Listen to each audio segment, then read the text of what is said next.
আমার নিজের আমি বেক্সি বয়েল কাপড়ের মধ্যে এই শিবুরি টাই করে দেন মেক করি নিজের ডিজাইনে।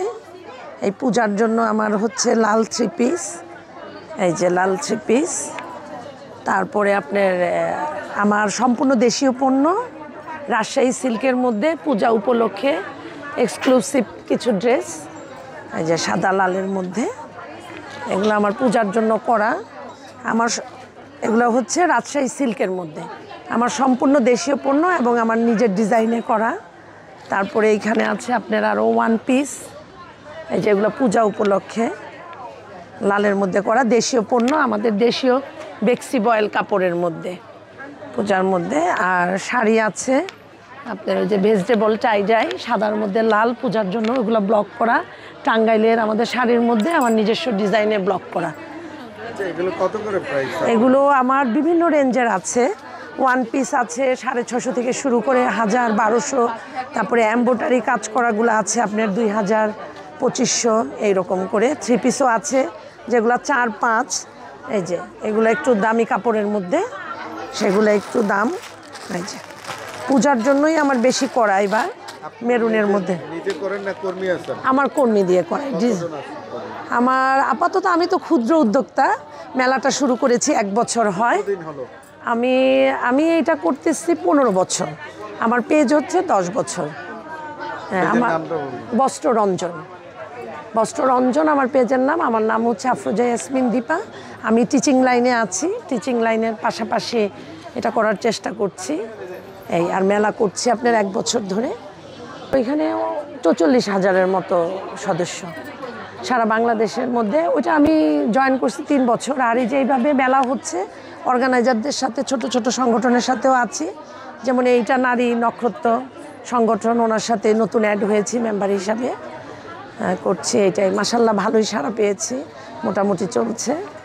এটা human resource management and entrepreneurship. আমি হচ্ছে হোম ইকোনমিক্স কলেজের স্টুডেন্ট, তো তখন থেকেই আমার ইচ্ছা ছিল যে একটু উদ্যোক্তা হওয়ার। তারপরে যাই হোক পড়া শেষ করে টিচিং লাইনে গেলাম, তখন মনে হইলো মানে গতানুগতিক প্রতিদিন কলেজে যাচ্ছি, ক্লাস নিচ্ছি, ওটার সাথে সাথে মনে হচ্ছে একটু ব্যতিক্রম কিছু করি, যেটা একটা মনের আনন্দ। পরে আমি এই টাইডাইটা শুরু করি, মানে বাটিকের, এটাকে টাইডাই বলে, কেউ শিবুরি বলে, টাইডাই বলে, বিভিন্ন ধরনের আছে। নিজের হাতেই প্রথম তৈরি করা শুরু করি। পরে দেখলাম যে না, কলেজের ম্যাডামরা সাড়া দিচ্ছে ভালো। পরে আমি 2-3 জন কর্মচারী নিয়ে আমার এগুলো আস্তে আস্তে আগাই। আর তার সাথে আমি ব্লকটাও নিয়ে আসি, যে ব্লকের, যে আমার ব্লকের চাদর আছে, আমি ওই যে টুইল কাপড়টা কিনে আমার নিজস্ব ডিজাইনে আমি চাদরটা ব্লক করি ফ্যাক্টরিতে। ড্রেসের পাশাপাশি এখন আমার চাদরটাও চলছে। মেলাটা শুধু প্রফিটের চিন্তা করলে হবে না, মেলা হচ্ছে একদম একমাত্র প্রচারের একটা মাধ্যম, যেটা পেজেও এটা প্রচার হয় না বা ঘরে বসেও হয় না। উদ্যোক্তাদের মেন কাজই হচ্ছে প্রচারের জন্য মেলা করতে হবে।